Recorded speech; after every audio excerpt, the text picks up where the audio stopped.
আমরা সকলেই আন বান শান বর্ধমান জেলার যিনি জান এবং পশ্চিমবঙ্গের যিনি গর্ব মুনাজির আহলে সুন্নাত হযরত আল্লামা মাওলানা মুফতি নুরুল আরিফিন রিজভিয়া জাহরি সাহেব কিবলা মাদ্দাজিল্লাহুল নুরানি যিনি এই মঞ্চে তাশরীফ নিয়ে চলে এসেছেন এবং তাহার মুবারক জবান থেকে আমরা সকলেই হাদিস ও কোরআনের রোশনীতে ওয়াজ নসিহত শুনবো। আসুন হযরতের ইস্তেকবাল আমরা নারায়ে তাকবীর এবং নারায়ে রিসালাতের সঙ্গে করব। তার পূর্বে দেখুন শায়ের কি বলছেন कि दम है सब देख कर आधा इधर आधा उधर, दम है सब देख कर आधा इधर आधा उधर, हो गया पल में कमर आधा इधर आधा उधर, हो गया पल में कमर आधा इधर आधा उधर, चांद ही क्या आसमां को भी अगर कहते हुजूर, चांद ही क्या आसमां को भी अगर कहते हुजूर, वो भी गिरता टूट कर आधा इधर आधा उधर, वो भी गिरता टूट कर आधा इधर आधा उधर। और आला हजरत के गुलामों से उलझना छोड़ दो, आला हजरत के गुलामों से उलझना छोड़ दो, वरना फेंक देंगे काट कर, वरना फेंक देंगे काट कर आधा इधर आधा उधर, वरना फेंक देंगे काट कर आधा उधर आधा इधर। और दुश्मना ने मुस्तफा को देख लेना पुल सिरात, दुश्मना ने मुस्तफा को देख लेना पुल सिरात, डाल देंगे काट कर आधा इधर आधा उधर, डाल देंगे काट कर आधा इधर आधा उधर। আসুন আমরা হযরত ইস্তেকবাল নারায়ে তাকবীর এবং নারায়ে রিসালাতের সঙ্গে করব। নারায়ে তাকবীর, নারায়ে তাকবীর, नाराए रिसालत, नाराए रिसालत, मसला के आला हजरत, मसला के आला हजरत, इश्क मोहब्बत इश्क मोहब्बत, इश्क मोहब्बत इश्क मोहब्बत, मुनाजिर अहले सुन्नत हजरत अल्लामा मौलाना मुफ्ती नुरुल आरिफिन रिजविया जारी साहब किबला, मुनाजिर अहले सुन्नत हजरत अल्लामा मौलाना मुफ्ती नुरुल आरिफिन रिजविया जारी साहब किबला। नाराए तकबीर, नाराए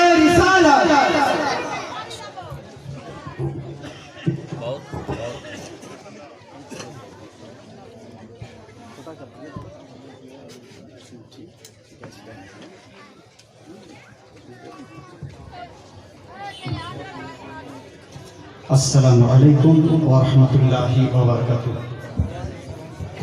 अहमदुका अल्लाहुम्मा या मुजीब कुल्लि साइल, वस्सलातु वस्सलामु अला मन हुवा अफदलुल वसाइल, व अला आलिहि व अस्हाबिहि ज़विल फ़दाइल। अम्मा बअद, फ़क़द क़ाला अल्लाहु तआला फ़ी कलामिहिल मजीद, बिस्मिल्लाहिर रहमानिर रहीम, लक़द कान लकुम फ़ी रसूलिल्लाहि उस्वतुन हसना, सदक़ल्लाहुल अलिय्युल अज़ीम, व सदक़ा रसूलुहुन नबिय्युल अमीनुल मतीनुल करीम, बादहु फ़ी शान हबीबिहिल करीम, इन्नल्लाह व मलाइकतहु युसल्लूना अलन नबी, या अय्युहल्लज़ीना आमनू सल्लू अलैहि व सल्लिमू तस्लीमा। अल्लाहुम्मा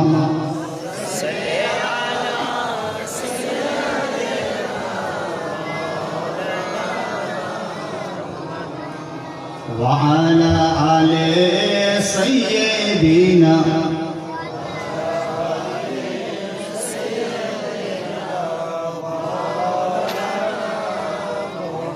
सल्लल्लाहु तआला अलैहि वसल्लम। मौला सल्ली व सल्लिम दाइमन अबदा, रब्बी सल्ली व सल्लिम दाइमन अबदा अला हबीबिका खैरिल खल्क़ि कुल्लिहिम, या अकरमल खल्क़ि माली मन अलूज़ु बिही सिवाका इंदा हुलूलिल हादिसिल उममी, रब्बी सल्ली व सल्लिम दाइमन अबदा अला हबीबिका खैरिल खल्क़ि कुल्लिहिम। मुहम्मदुन ज़िक्रुहु रूहुन ली अनफुसिना, मुहम्मदुन शुक्रुहु फर्दुन अलल उममी, रब्बी सल्ली व सल्लिम दाइमन अबदा अला हबीबिका खैरिल खल्क़ि कुल्लिहिम। या रब्बी बिल मुस्तफा बल्लिग मकासिदना वगफिर लना मा मदा या वसीअल करमी रब्बी सल्लि व सल्लिम दाइमन अबदा अला हबीबिका खैरिल खल्क़ि कुल्लिहिम। सरवर कहूँ के मालिको मौला कहूँ तुझे, सरवर कहूँ के मालिको मौला कहूँ तुझे, बागे खलील का गुले ज़ेबा कहूँ तुझे, तेरे तो वस्फ़ आइब तनाही से है बरी, हैरा हूँ मेरे शाह मैं क्या क्या कहूँ तुझे। लेकिन रज़ा ने ख़त में सुखन इससे कर दिया, खालिक का बंदा खल्क का आका कहूँ तुझे। Respectable, my honorable shuyukh, my audience. Tonight I would like to express some speech about our holy religion, Islam, and our holy prophet, the best prophet, the last prophet, prophet of Islam, prophet of mankind, prophet of Almighty Allah, Muhammadur Rasulullah, peace be upon him. I request to listen my speech very carefully, and I deliver my speech in Bengali, English, Arabic and Urdu language inshallah taala. শ্রদ্ধেয় আজকের জলসার মনোনীত সভাপতি মহাশয়, আমন্ত্রিত ওলামায়ে কেরাম, আমার ডান পাশে উপবিষ্ট জলসার কমিটি, সর্বপ্রথম প্রশংসা মহান রব্বুল আলামিনের জন্য যিনি এক ওয়াহদাহু লা শারীক। অতঃপর কোটি কোটি দুরূদ সালাম বর্ষিত হোক আপনার আমার নবী হুজুরে আকরাম নূরে মুজাসসাম শফিয়ে মুআজ্জম সৈয়দ আলম হাবিবে কিরদেগার নায়েবে পরওয়ারদিগার মক্কার তাজদার মদিনার সরদার কুল কায়নাতের মালিক ও মুখতার বিশ্ব রসুল নূরের পুতুল বিশ্ব ব্রহ্মাণ্ডের কাণ্ডমণ্ডলী মুহাম্মদ রাসূলুল্লাহ সাল্লাল্লাহু তাআলা আলাইহি ওয়াসাল্লামের উপর বলুন আল্লাহুম্মা আমিন। সন্ধ্যা থেকে কয়েকজন বক্তার বক্তব্য শ্রবণ করলেন। আমার পূর্বে জীবনী বক্তা মাওলানা মুআজ্জম সাহেবের বক্তব্য আপনারা শ্রবণ করছিলেন। আমি আপনাদের সম্মুখে হাজির হয়েছি কিছু আপনাদেরকে শোনানোর জন্য। সর্বপ্রথম আমি ধন্যবাদ জানাতে চাই কমিটির সদস্যদের, যারা অক্লান্ত পরিশ্রম করে এই জলসার আয়োজন তারা করেছেন। আপনি বলবেন মৌলানা সাহেব জলসার আয়োজন করেছে তাদেরকে ধন্যবাদ জানান কিসের জন্য? আমি বললাম তারা অক্লান্ত মেহনত করে সেই প্রোগ্রামের আয়োজন করেছে যে প্রোগ্রাম থেকে আপনি A to Z মেসেজ আপনি পেতে পারেন। জলসা এমন একটা মাহফিল, জলসা এমন একটা জায়গা, জলসার আয়োজন হচ্ছে এমন একটা ইউনিভার্সিটি, চলতা ফিরতা আপডেট ইউনিভার্সিটি, যে যেখানে বসে সমস্ত কিছু জ্ঞানকে পাওয়া যেতে পারে। আপনি বলেন মৌলানা সাহেব হাউ ক্যান ইট পসিবল, কি করে সম্ভব? আমি বললাম দেখুন, আমি স্কুলে পড়াই অ্যাজ এ টিচার। আমি যখন ক্লাস 8-এর ক্লাস নিতে যাই তখন সেই ক্লাসের প্রত্যেকটা ছাত্র থাকে সমবয়স্ক প্রায়। ক্লাস 8-এর মানে পড়ার বয়স তাদের মধ্যে থাকে। তাহলে আমার অত অসুবিধা হয় না, কারণ সকলেই একই বোধ শক্তি সম্পন্ন বা একই বয়সে থাকে। যখন ক্লাস 9-এর ক্লাস নিতে যাই তখন আমি দেখেছি যে 9 ক্লাসে গিয়েও আমি অত আপনার আনইজি অনুভব করি না, কারণ তারা একই ক্লাসে তারা পড়ে। যখন ক্লাস 6-এর মধ্যে যায় তখনও কোনো রকম অসুবিধা বোধ করি না, কারণ তারা সকলেই একই বয়স প্রায় সমবয়স্ক থাকে। অসুবিধা হলে জলসা স্টেজে আপনার পারফর্ম করা, জলসা স্টেজে এসে কথা বলা, জলসাকে বোঝানো, জলসার মেসেজ দেওয়া। কারণ এখানে শুধুমাত্র ক্লাস 8-এর ছাত্র থাকে না, এখানে শুধুমাত্র ক্লাস 6-এর ছাত্র থাকে না, এখানে শুধুমাত্র ক্লাস 9-এর ছাত্র থাকে না, এখানে বাচ্চা থেকে চাচা আর আপনার ছোট বাচ্চি থেকে একদম চাচি পর্যন্ত সকলেই এই অনুষ্ঠান হাজির থাকে। আবার ক্লাস 8-এ যখন পড়ায় একটা চ্যাপ্টার, সেই চ্যাপ্টারটা প্রত্যেক ছাত্র শ্রবণ করে, কারণ তারা জানে যে এটা আমাদেরকে পড়তে হবে। কিন্তু জলসার স্টেজ হচ্ছে এমন একটা কঠিন স্টেজ যে যেখানে আসার পর যত রকম মানুষ তত রকম চিন্তা ভাবনা তাদের মাথায় থাকে। অনেকেই চিন্তা করেন যে আজকে মৌলানা সাহেব যেন এই পয়েন্টের উপর ডিসকাস করে। অনেকে চিন্তা করছেন যে আজকে যেন উনি ইসলাম সম্বন্ধে ডিসকাস করেন। অনেকে চিন্তা করছেন যে আজ উনি যেন আমাদের মহিলাদের সমাজ সম্বন্ধে আলোচনা করেন। মাস্টার সাহেবরা ভাবছেন যে উনি যেন মডার্ন যুগ সম্বন্ধে সুটেবল ওয়াজ যেন করেন। অনেকেই আপনারা এখানে ভাবছেন যে উনি যেন গজল বলেন। অনেকে এটা ভাবছেন যে উনি যেন নামাজের কথা বলেন। অনেকে এটা ভাবছেন উনি যেন এখানে হজের কথা বলেন, যাকাতের কথা বলেন, তাসবিহ তাহলিলের কথা বলেন, জিকির আজকার কথা বলেন। আবার অনেকে ভাবছেন যেন মরার পরের কথা বলেন। আবার অনেকে ভাবছেন যে জন্মের আগের কথা যেন তিনি বলে দিবেন। তাহলে যত রকম মাইন্ড তত রকম চিন্তা তার থেকে যায়। যে কারণে ধন্যবাদ সেই কমিটি যারা সমস্ত রকম চিন্তা সম্পন্ন মানুষের সামনে আমার মতো একজন বক্তাকে বলার চান্স তারা করে দিয়েছে। আর জলসা স্টেজ কত গুরুত্বপূর্ণ দেখুন যে এখানে আসার পর আপনার প্রত্যেকটি সমস্যার সমাধান আপনার পাওয়া যায়। মৌলানা সাহেব কেমন সমস্যার সমাধান? শারীরিক অসুবিধা, আমি বললাম আলহামদুলিল্লাহ যদি জলসা শুনে আমল করেন শরীরের সমস্ত সমস্যার সমাধান জলসা স্টেজ থেকে আপনি করতে পারেন। আপনি বলবেন যে আজকে যে সকল প্রবলেমের মুখোমুখি আমরা হচ্ছি তার সমাধান কি পাবো? আমি বললাম হ্যাঁ, জলসা তো এই জন্যই করা হয় যে জলসার দ্বারা আপনাদের সঙ্গে আমাদের একটা কমিউনিকেশন তৈরি হয়ে যায়, যোগাযোগ একটা তৈরি হয়ে যায়। আর যার দ্বারা আপনার মনের প্রশ্নের সমাধান ওলামায়ে কেরাম টানতে শুরু করে, তারা দিতে শুরু করে দেয়। এত জলসা শোনার পরও দেখুন অনেক লোক বলছে মৌলানা সাহেব জলসা করে হবে কি, জলসা করে উপকার কি, জলসা করে আমরা পাই কি? কমিটি জলসা করে, একটা লোক তারা বলে যে নিশ্চয়ই ফায়দা রয়েছে। কমিটি জলসা করে, একটা লোক তারা বলে নিশ্চয়ই উপকার রয়েছে, ইত্যাদি ইত্যাদি। এত জলসা হওয়ার পরেও জানেন যে আপনাদের সমাজের এক প্রকার লোক যারা রয়েছে তারা বলে জলসা করে হবে কি, জলসা করছে ইসলাম ব্যাকওয়ার্ড হয়ে যাচ্ছে। আপনার এলাকার কিছু কিছু লোক বলে যে ইসলাম পিছিয়ে যাচ্ছে। আপনার এলাকার মাস্টাররা বলে ইসলাম পিছিয়ে যাচ্ছে। আপনার এলাকার ডাক্তাররা বলে ইসলাম পিছিয়ে যাচ্ছে। কিন্তু যখন আপনি একজন অ্যাজ এ মুসলিম, একজন মুসলমান হওয়ার পর যখন আপনি বলছেন ইসলাম ব্যাকওয়ার্ড, ইসলাম ব্যাকওয়ার্ড, সেই সময় আপনি কি জানেন যে আপনার লন্ডনের একজন বিখ্যাত দার্শনিক জর্জ বার্নার্ড শ, যার লেখা বই দিল্লি ইউনিভার্সিটিতে পড়ানো হয়। আমি যখন এইচএসে পড়তাম তখন জর্জ বার্নার্ড শয়ের লেখা একটা প্যাসেজ আমি পড়েছিলাম। জর্জ বার্নার্ড শ লিখিত বই চাইনাতে পড়া হয়, যার লিখিত বই লন্ডনের অক্সফোর্ড কেমব্রিজে পড়ানো হয়। সেই একজন শিক্ষিত জ্ঞানী গুলি সে ইসলাম সম্বন্ধে কি মন্তব্য করে দেখুন। আপনি এই গ্রামের লক্ষ্মীঘাট এলাকার লোক জলসা শোনার পর আপনি বলছেন মৌলানা সাহেব জলসা আমাদেরকে ব্যাকওয়ার্ড করে দেয়। কিন্তু একজন ব্রিটিশ দার্শনিক জর্জ বার্নার্ড শ তিনি কি বলছেন দেখুন। তিনি বলছেন if any religion had a chance of ruling over England, nay Europe within the next 100 years, it could be Islam.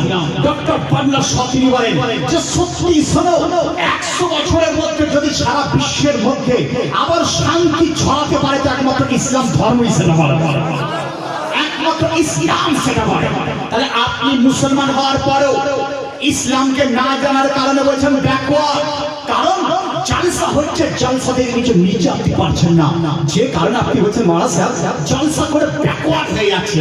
যখন আপনার ছেলেরা ব্যাকওয়ার্ডের কথা বলে তখন আপনার ভাষাটা জর্জ বার্নার্ড শর মুখ দিয়ে বেরিয়ে আসতে শুরু হয়ে যায়। অনেক শিক্ষিত লোক রয়েছেন আমেরিকা থেকে শুরু করে লন্ডন, এমনকি ইউরোপের কিছু কিছু দেশ যেগুলোকে আপনার আজকে মডার্ন কান্ট্রি এবং যাদেরকে তালিম একদম মানে জ্ঞানী গুণী দেশ যাদেরকে বলা হয়, শিক্ষিত দেশ বলা হয়। ইউরোপের মধ্যে কয়েকটি দেশ, যার মধ্যে ফ্রান্স রয়েছে, যার মধ্যে বেলজিয়াম রয়েছে, যার মধ্যে লন্ডন রয়েছে। সেই এলাকার দার্শনিক ডক্টর বার্নার্ড শ তিনি বলে গেলেন যে সারা বিশ্বের মধ্যে যদি ইসলাম শান্তি যদি ছড়াতে পারে তো ইসলাম ছড়াতে পারে। বোঝা গেল যে আমরা মুসলমান হওয়ার পর ইসলামের মহত্ব না বোঝার কারণে আমরা ব্যাকওয়ার্ড হয়ে গেছি। তাহলে ইসলাম কখনো পিছনে হয়নি, ইসলাম কখনো পিছুতে পারে না। হ্যাঁ, আপনার বেটা মূর্খ, যে কারণে আপনি পিছনে যেতে পারেন, আমার ইসলাম পিছনে যেতে পারে না। আপনার মেয়ে বেপরদায় বাজারে ঘুরে বেড়ায়, যে কারণে সে পিছনে যেতে পারে, আমার ইসলাম ব্যাকওয়ার্ড হতে পারে না। আপনার বেটা কোরআন পড়ে না, তার জন্য সে পিছনে হাঁটতে পারে, আমার ইসলাম পিছনে হাঁটতে পারে না। আপনার ছেলে জিন্স করার পর রাস্তায় পড়ে থাকার জন্য ব্যাকওয়ার্ড হতে পারে, আমার ইসলাম ব্যাকওয়ার্ড হতে পারে না। আপনার ছেলে মসজিদে না যাওয়ার কারণে ব্যাকওয়ার্ড হতে পারে, আমার ইসলাম ব্যাকওয়ার্ড হতে পারে না। বোঝা গেল যে আমরা ইসলাম সম্বন্ধে বুঝতে পারিনি। রব্বুল আলামিন পবিত্র কালামুল মাজিদের মধ্যে ঘোষণা করেন, ইন্না দীনা ইনদাল্লাহি ইসলাম, অবশ্যই indeed Islam is the best religion of the world. ইসলাম সারা বিশ্বের মধ্যে সর্বশ্রেষ্ঠ ধর্ম। Islam is the best religion of the world, সারা বিশ্বের মধ্যে সর্বশ্রেষ্ঠ ধর্ম। কিন্তু আমি যদি জিজ্ঞাসা করি চাচা, কাকা, দাদা, বলে দেবেন why Islam is the best in the world, সারা বিশ্বের মধ্যে ইসলাম কেন সর্বশ্রেষ্ঠ, কেন সর্বশ্রেষ্ঠ? আমি জানি এই এলাকায় এই স্টেজে অনেক বক্তাকে নিয়ে এসেছেন। যদি আমি জিজ্ঞাসা করি কাকে, একটু বলে দেন যে ইসলাম কেন সর্বশ্রেষ্ঠ, ইসলাম কেন সর্বশ্রেষ্ঠ? আজ বিহারে আপনার ইলেকশন হচ্ছে, আপনি বলছেন ইসলাম পিছিয়ে গেল, অমুক জায়গায় কোনো ঝামেলা, ইসলাম পিছিয়ে গেল। আর আমার কোরআন বলে ইসলাম পিছায়নি, ইসলাম সর্বশ্রেষ্ঠ ধর্ম। তো দয়া করে বলে দেন কি কারণে সর্বশ্রেষ্ঠ? আমি জানি যে আমার শ্রোতারা বাচ্চা থেকে চাচ্চা উত্তর একটাই দেবেন বা দুটো দেবেন। এটা বলতে পারে মহারাজ স্যার আমরা মুসলমান, but we are ignorant about Islam, ইসলাম সম্বন্ধে আমরা কিছু জানি না। আপনার চাচি, আপনার মা, আপনার বেটি উত্তর এটাই দিতে পারে, মহারাজ সাহেব we are ignorant, we have no idea about Islam, ইসলাম সম্বন্ধে কোনো ধারণা আমাদের নাই। কিন্তু আমি বলি যে শুনুন, জালসা শোনার পর সারা রাত আপনি জলসা শুনলেন, সকালে যদি আপনাকে জিজ্ঞাসা করে যে নুরুল আরেফিনকে নিয়ে এসেছিল, আজহার থেকে পড়ে এসেছিল, আচ্ছা বল তো তিনি কি মেসেজ দিয়ে গেছেন, কি মেসেজ দিয়ে গেছেন? তো আপনারা তাদেরকে শুনে দেবেন, বলে দেবেন, মেসেজ দিয়ে দেবেন যে তিনি আমাদেরকে রাত থেকে এটাই বোঝাচ্ছিলেন যে ইসলাম কি কারণে সর্বশ্রেষ্ঠ, ইসলাম সেরা হওয়ার কারণটা কি। আমি আপনাকে জিজ্ঞাসা করলাম, তো আপনি বললেন মৌলানা সাহেব ইসলাম এই কারণে সর্বশ্রেষ্ঠ, কারণ ইসলামে নামাজ পড়তে হয়। আপনি আমাকে উত্তর দেবেন ইসলাম এই কারণে সর্বশ্রেষ্ঠ, কারণ ইসলামে রোজা রাখতে হয়। আপনি আমাকে উত্তর দেবেন ইসলাম এই কারণে সর্বশ্রেষ্ঠ, কারণ ইসলামে যাকাত দিতে হয়। আপনি আমাকে উত্তর দেবেন ইসলাম এই কারণে সর্বশ্রেষ্ঠ, কারণ ইসলামের মধ্যে আপনার সমস্ত দান খয়রাত করতে হয়। আপনি উত্তর আমাকে এটাই দেবেন ইসলাম এই কারণে সর্বশ্রেষ্ঠ, কারণ ইসলামে বোরকা পড়তে হয়। আমি বললাম উত্তর তো দিলেন, কিন্তু কমপ্লিট উত্তর আপনি দিতে পারলেন না। কারণ ইসলাম যদি নামাজের নাম হয়, তাহলে যারা নামাজ পড়ে না আপনার সংজ্ঞা অনুযায়ী তাদেরকে মুসলমান বলা চলে না। যদি আপনি বলেন পর্দার নাম ইসলাম, তাহলে আমি বলবো যে মালদা এলাকায় অধিকাংশ মহিলা পর্দা পড়ে না, বোরকা পড়ে না, তাহলে তাদেরকে কি আপনি মুসলমান বলতে পারবেন না? আপনার ডেফিনাইন অনুযায়ী, ডেফিনেশন অনুযায়ী তাদেরকে আপনি মুসলমান বলতে পারেন না। বোঝা গেল পর্দার নাম ইসলাম নয়। নামাজ ইসলাম কবুল করার পর নামাজ ফরজ, ইসলাম কবুল করার পর যাকাত ফরজ, ইসলাম কবুল করার পর রোজা ফরজ হয়ে যায়। মাওলানা সাহেব তাহলে ইসলাম কি কারণে সর্বশ্রেষ্ঠ? Why Islam is all the best in the world? সারা বিশ্বে ইসলাম সর্বশ্রেষ্ঠ হওয়ার কারণটা কি? আজ থেকে কয়েক বছর পূর্বে লন্ডনের বুকে একজন কাজ করতে, যার নাম আজিজ উদ্দিন, বাংলাদেশে বাড়ি, ভিসা নিয়ে লন্ডন গিয়েছিল। তো লন্ডনে একজন বিখ্যাত দার্শনিক তাকে জিজ্ঞাসা করছে, আচ্ছা বলো হে ডক্টর হে আজিজ উদ্দিন, তোমার লোকেরা তো বলে তোমাদের মৌলানা সাহেবরা যখন স্টেজে ওয়াজ করে তখন তারা বলে Islam is the best religion of the world, তোমাদের বক্তারা যখন বক্তব্য রাখে তখন বলে Islam is the best religion of the world, তোমাদের ইমাম সাহেব যখন খুতবা দেয় তখন তারা বলে Islam is the best religion of the world. আচ্ছা বলে ইসলাম কি কারণে সর্বশ্রেষ্ঠ? ডক্টর কারমাইল বলে একজন প্রশ্ন করেছিলেন আজিজ উদ্দিন নামে একজন শ্রমিককে। তো আজিজ উদ্দিন উত্তর দিয়েছিলেন যে আমি একজন মুসলমান বটে, কিন্তু আমি জানি ইসলাম নামাজের জন্য সর্বশ্রেষ্ঠ। তো ডক্টর কারমাইল তিনি বলেন যে না, নামাজ পড়ার, মুসলমান হওয়ার পরে নামাজ পড়তে হয়, কিন্তু ইসলাম সর্বশ্রেষ্ঠ কিসের জন্য বলতে পারেনি। এরপর দেখুন ওই ডক্টর, ব্রিটিশ ডক্টর মুসলমান সে ছিল না, সে উত্তর দিচ্ছে আজিজ উদ্দিন শোনো শোনো, ইসলাম কি কারণে সর্বশ্রেষ্ঠ শোনার চেষ্টা করো, শোনার চেষ্টা করো। আজ লক্ষ্মীঘাট এলাকার লোকেরা, মা বোনেরা হয়তো আমার বক্তব্য বুঝতে একটু অসুবিধা হবে, আমি বুঝতে পারছি। কারণ যে আপনারা সুর শুনে আপনাদের অভ্যাস রয়েছে, সুর শুনে আপনারা এমন হয়ে গেছেন যে ভালো জিনিস অ্যাকসেপ্ট করতে পারেন না। মা বোনেরা একটু মনোযোগ সহকারে শোনার চেষ্টা করেন, ইনশাআল্লাহ যতক্ষণ স্টেজে থাকবো আপডেট কথা আপনাদেরকে বলার চেষ্টা করবো, বুঝলেন? আর আপ টু ডেট আজ কে এখন পর্যন্ত যা কিছু হচ্ছে এবং তার আপডেট ইসলাম সমাধান কি করে করছে তার কয়েকটা পদ্ধতি আপনাদেরকে বলে যাবো, শোনার চেষ্টা করুন। আর সবকিছু পূর্বে আর একবার দরুদ শরীফ পেশ করে দেন। আল্লাহুম্মা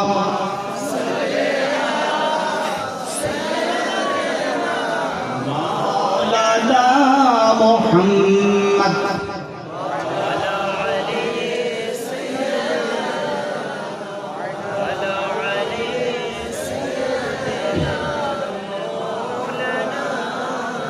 সাল্লাল্লাহু আলাইহি ওয়াসাল্লাম। তাহলে বোঝার চেষ্টা করুন, আমার চ্যাপ্টার প্রথম চ্যাপ্টার শুরু, ইসলাম কি কারণে সর্বশ্রেষ্ঠ। কাল সকালে আমি যদি চলে যাওয়ার পর কেউ জিজ্ঞাসা করে উত্তরটা আপনি দিয়ে দেবেন এই জায়গা থেকে, এই পয়েন্ট থেকে, যে ইসলাম সর্বশ্রেষ্ঠ হওয়ার কারণটা কি। ডাক্তার কারনাইল হক তিনি বলেন, শোনো, ইসলাম শ্রেষ্ঠ হওয়ার অনেক কারণ আমি পেয়েছি। কেউ বলছে একজন খ্রিস্টান দার্শনিক রিসার্চার্সে বলছে, আমার মুসলমান ইসলামকে, কারণ আমরা কি করি শুধু সুরের মধ্যে ইসলামকে আপনার গণ্ডিগত করে রেখে দিয়েছি। কিছু কিছু লোক শুধুমাত্র আপনার নিজেদের মধ্যে ইসলামকে গণ্ডির মধ্যে রেখে দিয়েছেন। তার ইসলাম বুঝবেন কি করে, ইউনিভার্সাল যে ধর্ম আপনি জানবেন কি করে। ডক্টর কারনাইল তিনি বলছেন যে আজ যদি আফসোস তোমার উপরে যে একজন মুসলমান হয়েছে বটে, কিন্তু ইসলাম কেন সর্বশ্রেষ্ঠ হয়ে যাবে। শুনে যাও, ইসলাম কেন অল দ্য বেস্ট, অনেক কারণ রয়েছে। প্রথম কারণ শোনো, তিনি বলেন যে আমি সারা বিশ্বকে দেখেছি, সারা বিশ্ব পরিভ্রমণ করেছি, সারা বিশ্বের দেশকে দেখেছি, কান্ট্রিকে দেখেছি, আমেরিকাকে দেখেছি, লন্ডন দেখেছি, চাইনা, জাপানকে আমি লক্ষ্য করেছি। হে আইনজীবী শোনো, প্রত্যেক দেশে যে রুল তৈরি হয় সেই রুলের স্থায়িত্ব 5 বছর পর্যন্ত থাকে। উদাহরণস্বরূপ আমেরিকার ইলেকশনে বারাক ওবামা কোন একটা আইনকে তৈরি করলো, তারপরে ট্রাম্প এসে ট্রাম্প বাজিয়ে সে আইনকে পরিবর্তন করে দিল। ট্রাম্প এলো, সে আইন তৈরি করলো, তারপর ট্রাম্পের পর এই যে নতুন প্রাইম মিনিস্টার সে আইন তৈরি করছে। বোঝা গেল আমেরিকার আইন চেঞ্জেবল, পরিবর্তন হয়ে যায়। ডক্টর কারনাইল হক তিনি বলেন যে আমি চাইনাকে দেখেছি, চাইনার আইনের মধ্যে পরিবর্তন হয়। কোন রাজা একবার চলে এলো, কোন প্রেসিডেন্ট একবার চলে এলো, 5 বছর পরে তার আইনের মধ্যে আপনার আর নতুন থাকে না, আইন পরিবর্তন হয়ে যায়। আমি পাকিস্তানকে দেখেছি, ইন্ডিয়াকে দেখেছি, কোন একজন প্রধানমন্ত্রী চলে এলো, 5 বছর থাকার পর দ্বিতীয় কোন প্রধানমন্ত্রী আসার পর আইনকে পরিবর্তন করে দেয়। আমি লন্ডনকে, ডেনমার্ককে দেখেছি, সেখানে আইন পরিবর্তন হতে পারে, চেঞ্জেবল।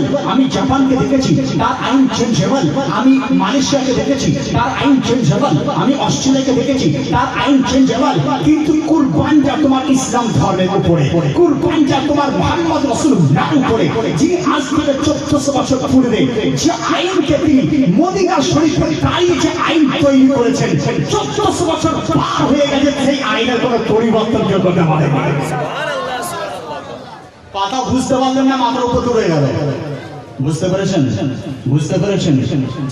যারা হ্যাঁ বলছেন তাদের উদ্দেশ্যে আমি বলতে যাচ্ছি যে আল্লাহ বরকত দিয়ে বোঝার চেষ্টা করুন। কি বলল? সারা বিশ্বের আইন পরিবর্তন হতে পারে। আমেরিকার আইন পরিবর্তন হয়, চাইনার আইন পরিবর্তন হয়, ডেনমার্কের আইন পরিবর্তন হয়, ভারতের আইন পরিবর্তন হয়, কিন্তু ইসলামী আইনের কোনো পরিবর্তন হয় না, কোনো পরিবর্তন হয় না। রাসূল পাক মদিনা শরীফে দাঁড়িয়ে তিনি ঘোষণা করেছিলেন মদ পান করা হারাম, তখনও হারাম, আজকেও হারাম, কি আমাদের সকাল পর্যন্ত হারাম থেকে যাবে। রাসূল পাক তিনি বলছেন ব্যভিচার হারাম, কালকেও হারাম, আজকেও হারাম, কি আমাদের সকাল পর্যন্ত হারাম। রাসূল পাক তিনি বলছিলেন যে সুদ খাওয়া হারাম, আজকেও হারাম, কালকেও হারাম। রাসূলের জামাতও হারাম ছিল, কালকে আমাদের সকাল পর্যন্ত হারাম থেকে যাবে। রাসূল পাক তিনি বলেছিলেন বেপরদায় মহিলাদের বাজারে যাওয়া হারাম, কিয়ামতের সকাল পর্যন্ত হারাম। রাসূল পাক তিনি বলেছিলেন বাজারে যাওয়া মেয়েদের জন্য হারাম, বোঝা গেল কালকেও হারাম, কিয়ামতের সকাল পর্যন্ত হারাম থেকে যাবে। তাহলে একটা পয়েন্ট পেয়ে গেলেন যে সারা বিশ্বের আইনের পরিবর্তন হয়, রাসূল পাকের দেওয়া আইনের কোনো পরিবর্তন হয় না। মুসলমান ইসলামকে জানার চেষ্টা করুন। নাম্বার 2 নম্বর পয়েন্ট আমি চলে আসি যে রাসূল পাক সাহেবের আওলাকে তিন কেমন দেখুন, ইসলাম ধর্ম কত শ্রেষ্ঠ ধর্ম দেখুন। Islam is the best, Islam the world, ইসলাম সর্বশ্রেষ্ঠ ধর্ম। কেমন দেখুন, অন্যান্য দেশে যে ভাষা চলে, উদাহরণস্বরূপ ভারতের মধ্যে কয়েকটা ভাষায় কথা বলা হয়। ভারতের জাতীয় ভাষা হিন্দি, আমরা বাঙালি বাংলা ভাষায় কথা বলি। যারা আপনার গুজরাটি ভাষায়, যারা তামিলনাড়ু মালয়ালম ভাষায় বা আপনার কন্নড় ভাষা ইত্যাদি লোকেরা কথা বলে, যেখানে যেমন সেখানে তেমন ভাষা। তাহলে বোঝা গেল তাদের আলাপ আলোচনার ভাষাও আলাদা আলাদা। আমি যদি ইউপিতে চলে যাই, বাংলায় যদি বলি আমার বাংলা ভাষা কেউ বুঝবে না। আমি যদি আপনার কেরালা চলে যাই, বাংলা ভাষা কেউ বুঝে না। কেরালা থেকে কেউ চলে এলে তার ভাষা আমরা বুঝি না। উত্তরপ্রদেশে চলে গেলে তার ভাষা আপনি বুঝবেন না, আমার ভাষা তারা বুঝবে না। বোঝা গেল সারা বিশ্বে মানুষ যখন একে অপরের সঙ্গে আদান প্রদান করে, তখন কমিউনিকেশন যদি গ্যাপ থেকে যায়, মনের ভাব প্রকাশ করা যায় না। কিন্তু কুরবান দেন আমার আপনার ধর্মের উপরে। যখনই আপনার সঙ্গে আমার সাক্ষাৎ হয়, তখনই আমরা যে অভিবাদন ব্যবহার করি, কোন ইংরেজি ভাষাতে নয়, কোন বাংলা ভাষাতে নয়, কোন মালয়ালম ভাষাতে নয়, কোন হিন্দি ভাষাতে নয়, কোন গুজরাটি ভাষাতে নয়, কোন সিন্ধি ভাষাতে নয়। যখনই আমরা বলতে শুরু করি আসসালামু আলাইকুম বলতে শুরু করবে।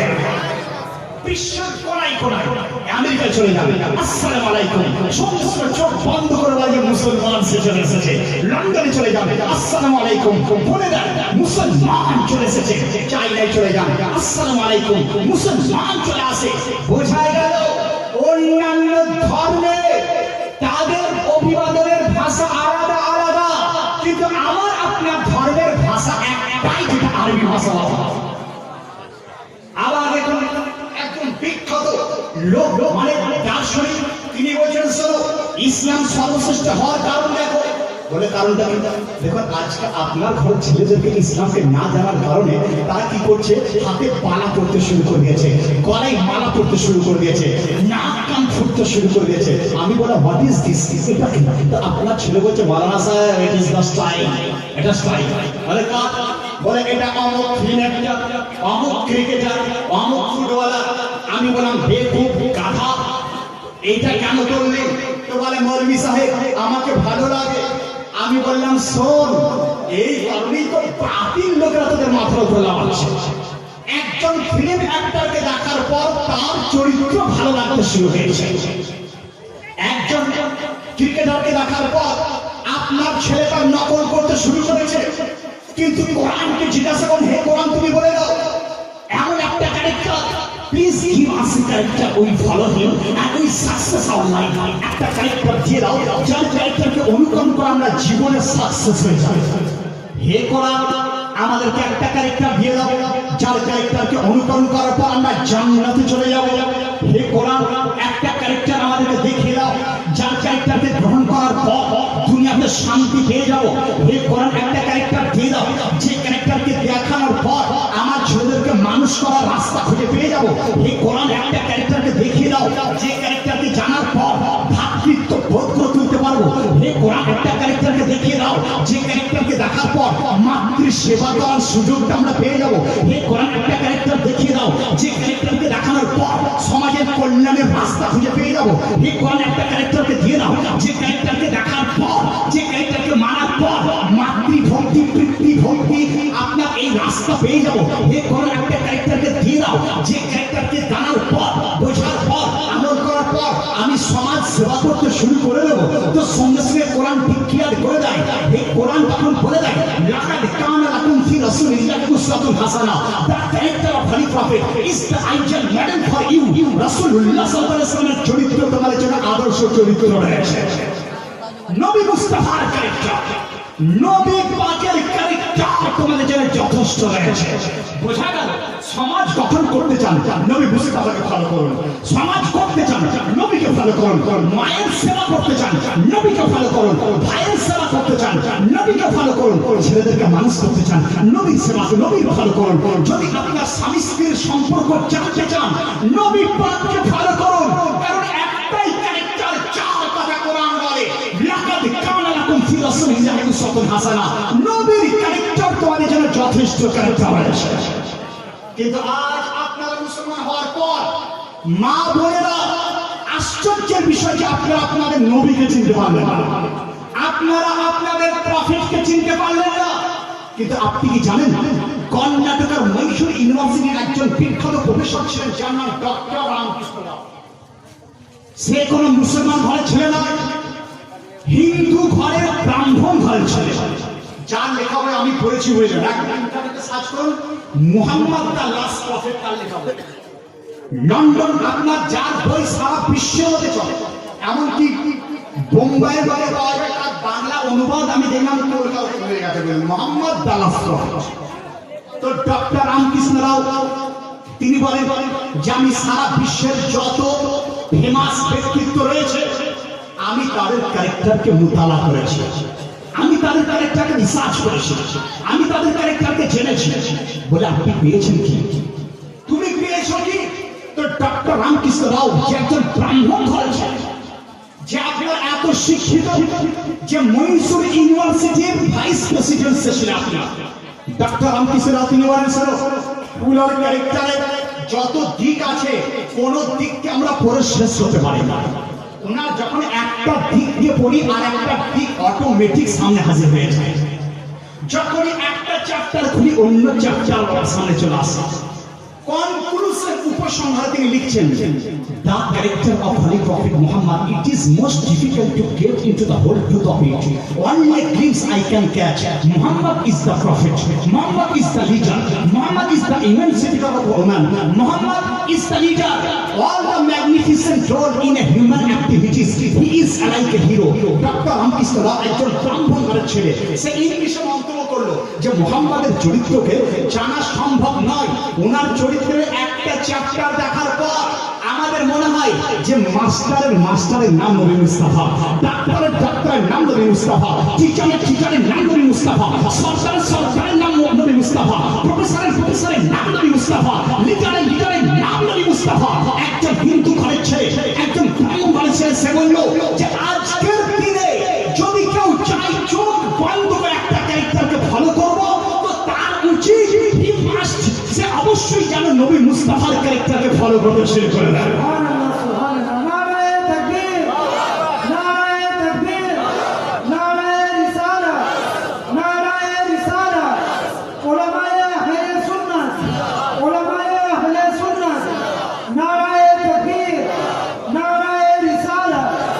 কি বললেন? যে ডক্টর রামকৃষ্ণ রাও তিনি বললেন যে মাস্টার নবী মুস্তাফা, ডাক্তারের ডাক্তার নবী মুস্তাফা।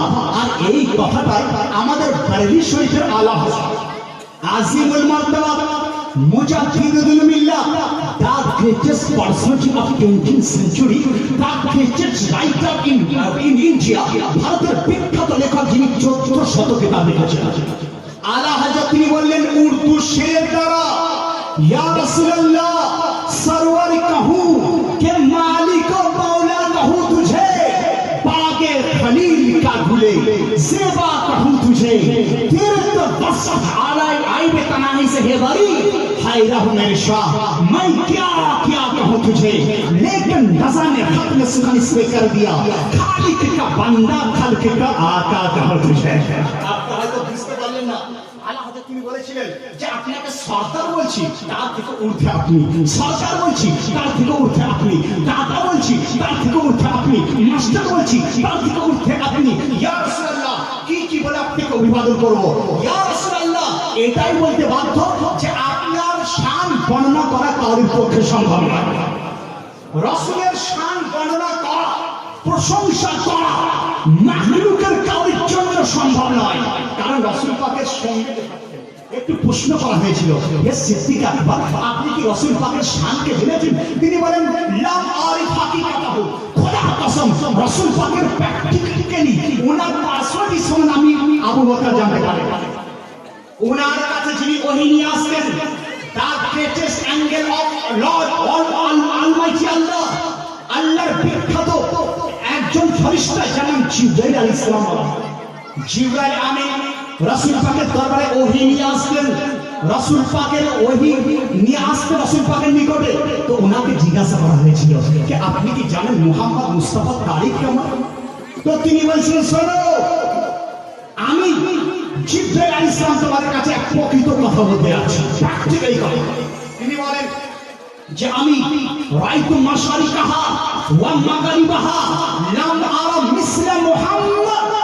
এইভাবে তিনি বলেছিলেন, আমি পুরো পূর্বকে দেখেছি, পশ্চিমকে দেখেছি, উত্তরকে দেখেছি, দক্ষিণকে দেখেছি, উপর দেখেছি, নিচে দেখেছি, নবী মুস্তাফার মতো দ্বিতীয় আমি আর কাউকে দেখিনি, তৃতীয় আর কাউকে দেখিনি। আর এই হাদিসের তরজমা উর্দু ভাষায় আল্লাহ হযরত তিনি বলেছেন, यही बोले सिदरा वाले जमाने जहां के थाले सब मायने चांद डाले तेरा पाया का ना पाया तुझे एक बनाया तुझे हम है खुदाया तुझे हम है खुदाया। मुसलमान আপনারা অনেকেই হয়তো চলে যাচ্ছেন, মৌলভী সাহেবের বক্তব্য বুঝতে পারছেন না, কিন্তু আপনারা বোঝার চেষ্টা করুন। আপনার এই আমার 1 ঘন্টা বক্তব্য আমি যদি শোনেন, আপনাকে একদম সজীব করে রেখে দেবে ইনশাআল্লাহ। 1 বছর যেন আপনি সজীব হয়ে যাবেন যদি আকীদা বা এই সঙ্গে ইসলামের কথা আপনি শুনতে শুরু করেন। যাই হোক, বোঝার চেষ্টা করুন। খুব মানে ভালো বাংলাতে শুদ্ধ বাংলায় বলছি, আমি বেশি আরবি ইংলিশ কোটে ব্যবহার করছি না। মাঝে মধ্যে না বললেই না, যে কারণে বলছি বই যাবে, আবার অনেক কাছে ভুল বুঝে চলে যাবে। আমি বলছি একটা বলছি আমি বুঝছি আলাদা। একজন বুড়িমা একটা মৌলানা সাহেবের কাছে এসে বলছে, মৌলভী সাহেব, বলে আপনি একটু দোয়া করবেন। বলে কার জন্য? বলে আমার পোতার জন্য। বলে কি হয়েছে? বলছে তার রোগ ধরে গেছে। বলে আচ্ছা। বলে কি বলছে? উঠতে পারছে না, বলছে মারা যাবে। তো আমরা মৌলভী সাহেব বললাম যে এক কাজ করুন বুড়িমা, আপনি দোয়া করুন। কি বলবেন? আল্লাহ আমার পোতাকে শেফা দাও, আল্লাহ আমার পোতাকে শেফা দাও, আল্লাহ আমার পোতাকে শেফা দাও। তো বুড়িমা শেফারাও বলতে বলতে বাড়িতে যে শেফাটা সাফা হয়ে গেছে, আল্লাহ আমার পোতাকে সাফা দাও, সাফা দাও, সাফা দাও। রাত্রিবেলায় বললেন দোয়া করছে, সকালবেলায় পোতা মারা গেছে, ইন্তেকাল, মারা গেছে। লাঠি নিয়ে চলে এসেছে যে কই মৌলভীকে ডাক। মৌলভী সাহেবের কাছে এসে বলছে, এই মৌলভী সাহেব, তুমি আমাকে দোয়া এমন শিখালে আমার পোতাটাই মরে গেল। বলে কি দোয়া বলেছো? বলে আমি বলছি শেফা, সাফা দাও, সাফা দাও। বলছে হাই হাই, আমি শিখেছি শেফা, তুমি শিখেছো সাফা। শেফা মানে আরোগ্য, আর সাফা মানে বিদায়। তাহলে তুমি মানে আলাদা করে ফেলেছো। অতএব বক্তব্য আপনারা শুনছেন খুব মেহনত সহকারে বলে আমি বলছি, উল্টো বুঝবেন না। কারণ কালকে এমন করবেন না যে বলবেন যে বক্তব্য বক্তা নিয়ে এসেছিস কিন্তু কিছু বুঝতে পারলাম না, তাহলে কিন্তু আমার বক্তব্য বলা বেকার হয়ে যাবে। বেকার করবেন না। তোর সেই নেক্সট পয়েন্ট আমি এগিয়ে চলে যাই। আল্লাহুম্মা সাল্লি আলা সাইয়্যিদিনা মাওলানা মুহাম্মদ ওয়া আলা আলি সাইয়্যিদিনা মাওলানা মুহাম্মদ সাল্লাল্লাহু তাআলা সাল্লাম। তাহলে আমার রাসূল পাকের কাছে যে ছিলেন, তিনি রাসূল পাকের হাকিকাতকে বুঝতে পারেননি। রাসূল পাকের কাছে যিনি ওহী নিয়ে আসতেন, তিনি রাসূল পাকের হাকিকাতকে বুঝতে পারেননি। তিনি বলেছেন, ইয়া রাসূলুল্লাহ, আপনার মতো আমি কাউকে উত্তরও দেখিনি, দক্ষিণও দেখিনি। হযরত জিবরাইল আলাইহিস সালাম তিনি বলেন যে আমি আদম পয়গম্বরকে দেখেছি, আদম পয়গম্বরের কাছে ওহী নিয়ে গেছি, কিন্তু ইয়া রাসূলুল্লাহ আপনার মতো দেখিনি। আমি শীস আলাইহিস সালামের কাছে গেছি, আপনার মতো পাইনি। মুসা আলাইহিস সালামের কাছে গেছি, আপনার মতো দেখিনি। রুহুল্লাহর কাছে গেছি, আপনার মতো পাইনি। কারণ আপনার মতো দ্বিতীয় মুহাম্মদ আল্লাহর সৃষ্টি করেন।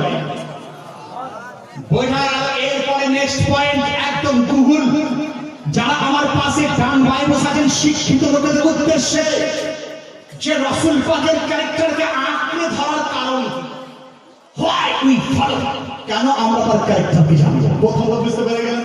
যতটুকু বুঝেছেন দেখে দেন। এবার নেক্সট পয়েন্ট, আপডেট পয়েন্ট, যে রাসূল পাকের ক্যারেক্টার কেন আমাদের জন্য জরুরি। তিনি দুনিয়াকে কি দিয়েছেন? What he gave us. তিনি আমাদেরকে দিয়েছেন, দুনিয়াকে কি দিয়েছেন? তা আমি আপনার এলাকাকে অত বেশি জানি না, আপনার ছেলেদেরকে আমি চিনি না, আপনার মা বোনেদের ভাষা বুঝি না, কিন্তু আমি আমার এলাকার লোকেদেরকে জানি, আমার এলাকার লোকেদের আপনার কথাকে বুঝি।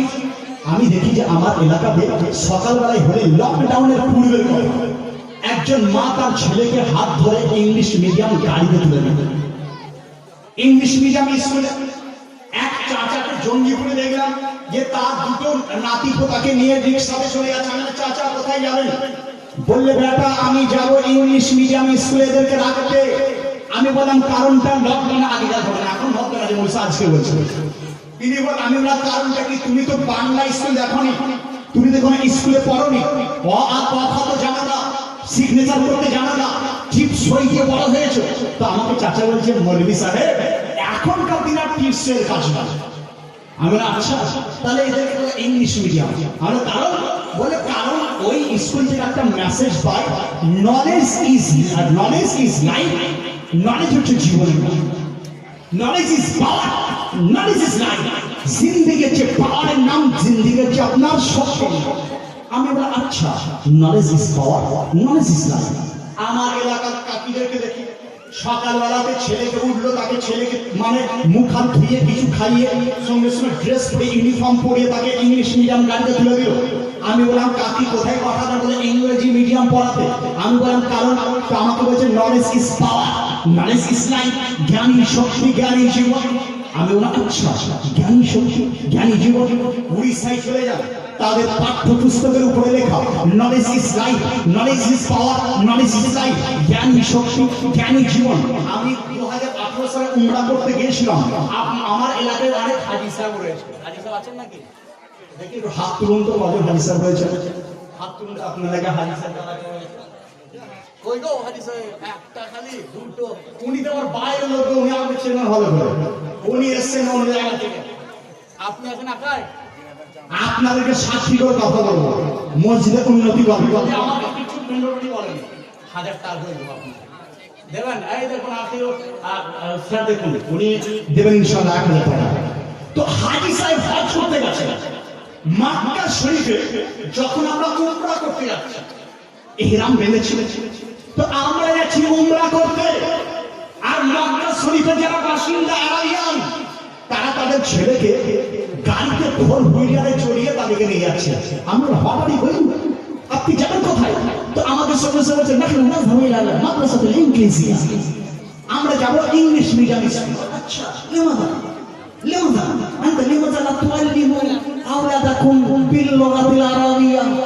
তোমরা কেন আরবি শেখো না? তো বলছে, because knowledge is power, knowledge is life. কারণ জ্ঞানী জীবন, জ্ঞানী শিক্ষা, জ্ঞানী জীবন, জ্ঞানী শক্তি, জ্ঞানী জীবন। আচ্ছা knowledge is power, knowledge is life আমি মুখস্থ করি। তারপরে ভারতে আসার পর লন্ডনের message, knowledge is power, knowledge is life, জ্ঞানী শক্তি, জ্ঞানী জীবন, সারা বিশ্বের মেসেজ। তখন আপনার এলাকার জ্ঞানীগুলি ব্যক্তি আমাদেরকে বলে, মুফতি সাহেব জালসা অনেক শুনেছি, সব জালসাতে একই বক্তা, সব জীবনী বক্তা আসেন জালসা পণ্ড। আজ সারা বিশ্বের message knowledge is power, knowledge is life. আপনাদের কি মেসেজ রয়েছে? আমি বললাম, মাস্টার সাহেব মাস্টার হয়েছেন, কিন্তু ইসলামিক স্কুলে ভর্তি হননি। মাস্টার হয়েছেন বাংলা পড়ে, কিন্তু আলিফ বা তা সা একদিনে পড়ে। যদি পড়তেন তাহলে আপনি জানতে পারতেন যে knowledge is power, knowledge is life আজকে দুনিয়ার মধ্যে একটা ধার করা কথা, তাদের অরিজিনালি নয়।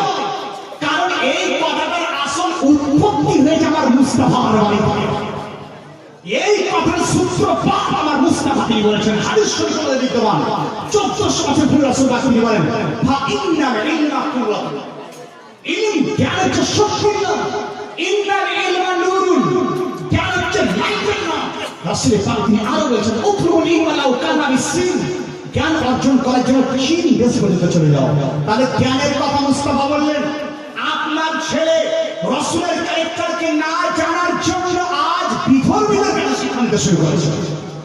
আপনার মাস্টার, আপনার ডাক্তার, আপনার পিজিরা, তারা ইসলামকে না জানার কারণে মৌলভী সাহেবদের খালি গাজন শুনে তারা আপনার আর কিছু শুনতে পারে না।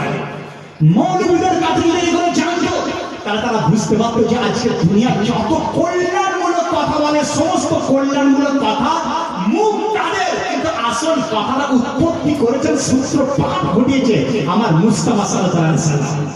আমার কথা নয়, এমনকি একজন ব্রিটিশ দার্শনিক তিনি স্বীকার করেছেন, একদম ইন্টারনেটে সার্চ করুন, what non-Muslims say about Islam, non-Muslim ইসলাম সম্বন্ধে কি বলেছে, তো সেখানে আপনি পেয়ে যাবেন একজন নন মুসলিম তিনি বলেন যে শোনো, ওকে চুপ করান, দেখুন চুপচাপ বসুন, যদি আপনার বিরক্ত হয়ে যায় আমাকে বললাম বক্তব্য শেষ করবো, কারণ কি যে ইম্পর্টেন্ট বক্তব্য আপনারা গোলমাল করবেন না, যদি বুঝতে ভালো না লাগে চুপচাপ বসে থাকবেন আপনারা, তো শিখুন আল্লাহুম্মা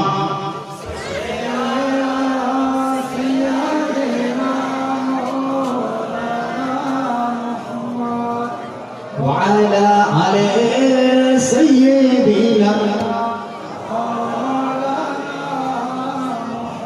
صلوا على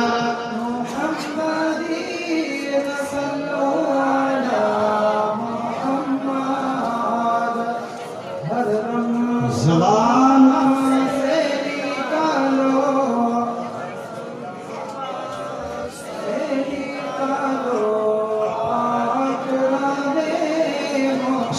দেখুন আপনারা দরুদ শরীফ পড়ছেন না, হাদিস শরীফের মধ্যে এসেছে দরুদের ফাজাইল, যে এলাকায় দরুদ পড়া হয় সেই এলাকা থেকে একটা সুগন্ধ আসমানের দিকে উঠতে শুরু করে, আসমানের দিকে উঠতে শুরু করে।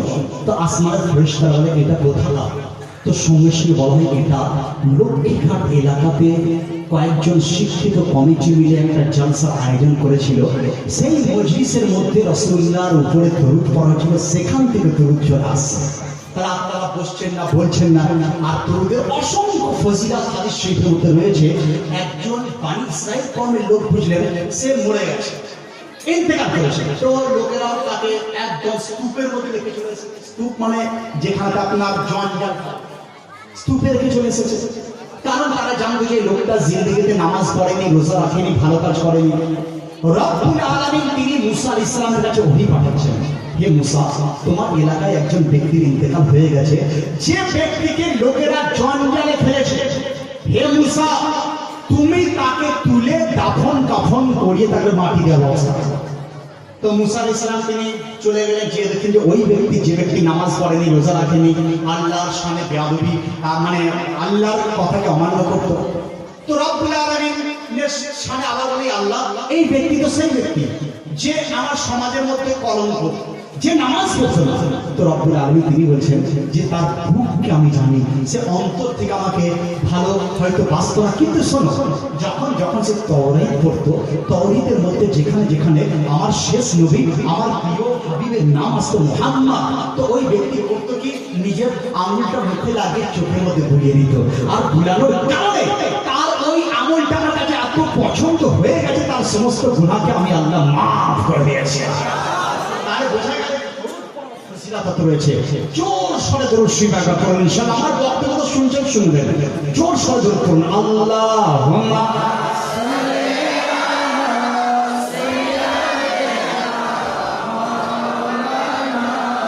মুহাম্মাদ ওয়া আলা সাইয়্যিদিনা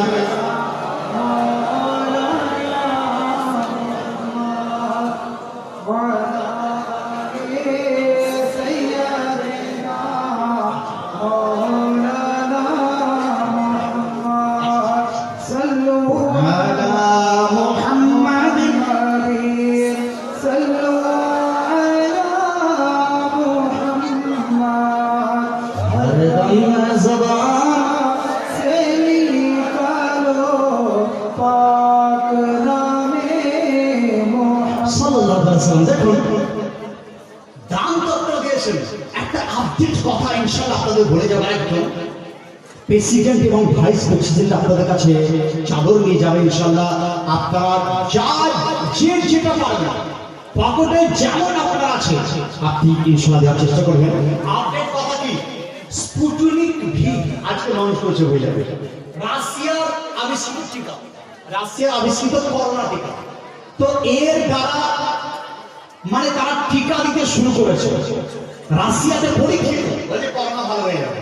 আমি আপনাদের কাছে কোরআন হাদিসের আলোকে আমার একটা টিকা দিয়ে যাবো খোদার কসম। কোন বানোয়াটি কথা বলি না, যদি বানোয়াটি হয় দেখাতে না পারি আপনাকে বেঁধে রেখে দেবেন।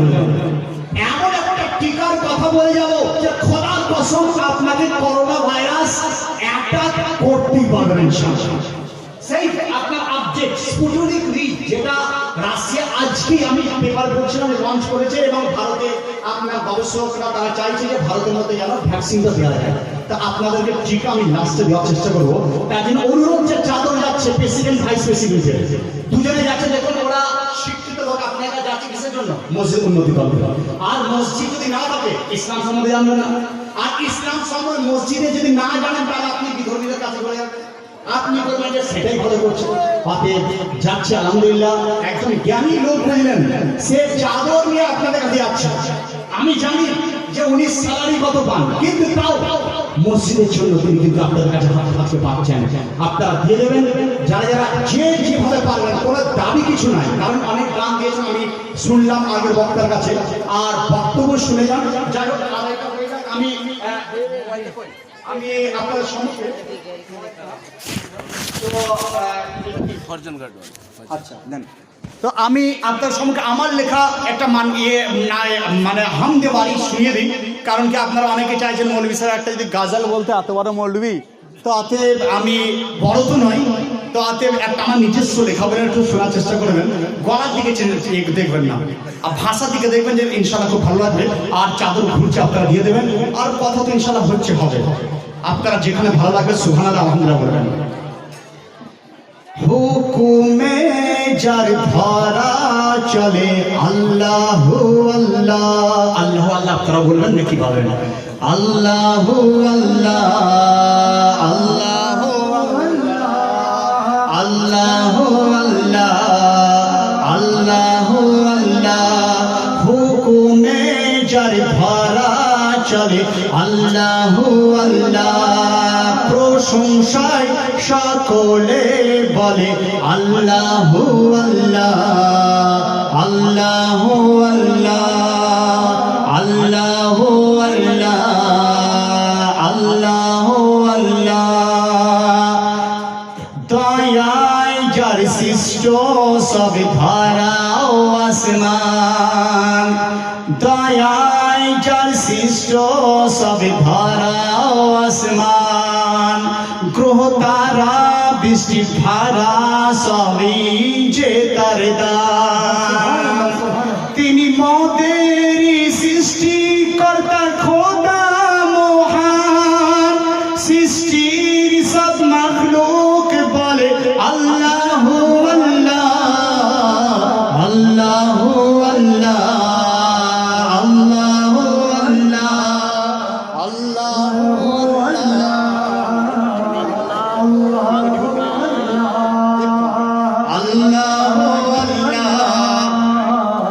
আল্লাহ আল্লাহ, হুকুমে যার ধরা চলে আল্লাহ আল্লাহ, প্রশংসায় সকলে বলে আল্লাহ আল্লাহ আল্লাহ আল্লাহ আল্লাহ আল্লাহ আল্লাহ আল্লাহ। শ্বাস প্রশ্বাস ও রুজির মালিক যিনি, অতি দয়ালু দাতা ও রহমান তিনি, জন্ম মৃত্যু তার হুকুমে সত্য জানি, পাখিদের কলতান বলে আল্লাহ আল্লাহ আল্লাহ আল্লাহ আল্লাহ আল্লাহ, হুকুমে যার ধরা চলে আল্লাহ আল্লাহ, প্রশংসা সকলে বলে আল্লাহ আল্লাহ আল্লাহ আল্লাহ আল্লাহ আল্লাহ। গুঞ্জিত হয় নাম যার আরশেরই পরে, গুঞ্জিত হয় নাম যার আরশেরই পরে, হুকুমেতে রবি শশী ওই গগনে ঘোরে, হুকুমেতে রবি শশী ওই গগনে ঘোরে, দিবানিশি তারকারা ঝিমিট মিট করে, সকলে একই সুরে বলে আল্লাহু আল্লাহ আল্লাহু আল্লাহ আল্লাহু আল্লাহ। দেখুন এই হামটা আমি লিখেছিলাম, আমার বিরুদ্ধে বলে একটা মিথ্যা অপবাদ দেওয়া হয়েছিল এক জায়গাতে, তো সেখানে গিয়ে বিপদের মধ্যে পড়ে গিয়েছিলাম, তো আমাকে 3-4 ঘন্টা সেখানে দাঁড়িয়ে থাকতে হয়েছিল। তো সেই জায়গাতে আমি দাঁড়িয়ে বললাম বসে দাঁড়িয়ে আমি এই হামটা লিখেছিলাম। আলহামদুলিল্লাহ শেষ করার পরে কিন্তু আমি যখনই লেখা শেষ হয়েছিল তারপরে কিন্তু আমার বিপদ মুক্তি আমার লেগেছিল। তো যে কারণে শোনার চেষ্টা করুন। অনেক নাত এই যে শুনলেন, আমার লিখিত নাত অনেক রয়েছে এবং আমার লিখিত বই দেখুন, এখানে লিখিত বই দেখি দেখান বইগুলো, মোটামুটি 30-এর উপর বই রয়েছে। যদি আপনারা চান নিতে বইগুলো খুবই কম দরে আজকে বললাম দিয়ে যাবো, কারণ কি যে আপনারা গরিব মানুষ এলাকার মসজিদে দানও দিচ্ছেন। দেখুন যে বইগুলোর 40 টাকা মানে দাম আছে সেইগুলো আপনারা অর্ধেক দামে নিয়ে যাবেন, 50% ডিসকাউন্টে বইগুলো পেয়ে যাবেন। খুব ভালো ভালো ইমান কাকে বলে, ইমানি জান কি, বা সাহাবীদের চরিত্র, এই ধরনের অনেক বই আমার লিখিত রয়েছে, আপনারা মনে করলে নিতে পারেন। তো অতএব শোনার চেষ্টা করুন হামটা। আর যারা দান চাদর কোথায় ঘুরলো, শেষ হয়ে গেছে চাদর, ঘুরছে না শেষ ঘুরছে, চাদরটা ঘুরান আর চাদরও দেওয়ার চেষ্টা করেন। হুকুমে যার ধারা চলে আল্লাহু আল্লাহ আল্লাহু আল্লাহ আল্লাহু আল্লাহ।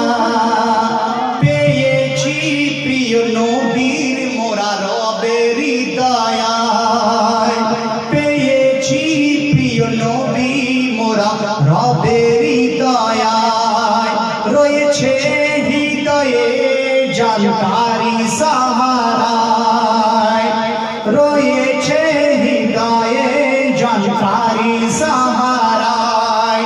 খোদার পানি যিনি সোনার ধারায়, ছড়ান জিকির আসমান তলে আল্লাহু আল্লাহ আল্লাহু আল্লাহ আল্লাহু আল্লাহ আল্লাহু আল্লাহ আল্লাহু আল্লাহ।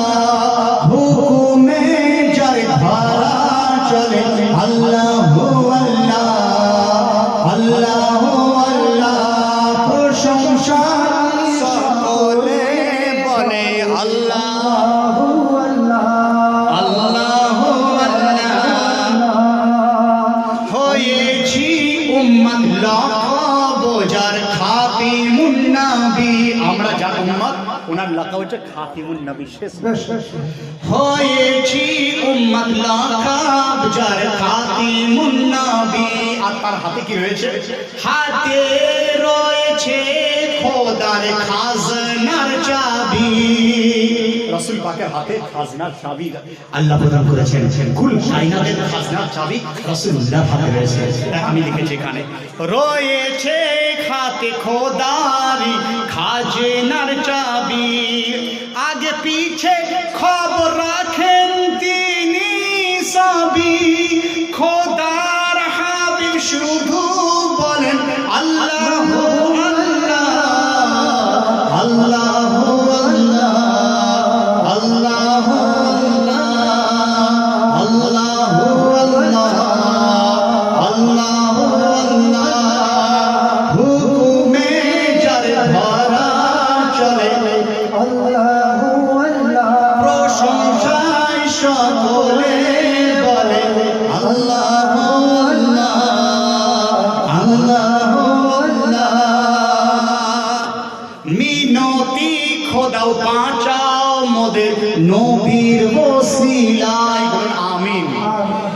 মিনতি খোদাও বাঁচাও সবে নবীর ওসিলায়, তার মতো দয়ার ভান্ডার জগতে কেউ আর নাই, তার মতো দয়ার ভান্ডার জগতে আর কেউ নাই। সুখ বিপদে আরিফ দাও আকা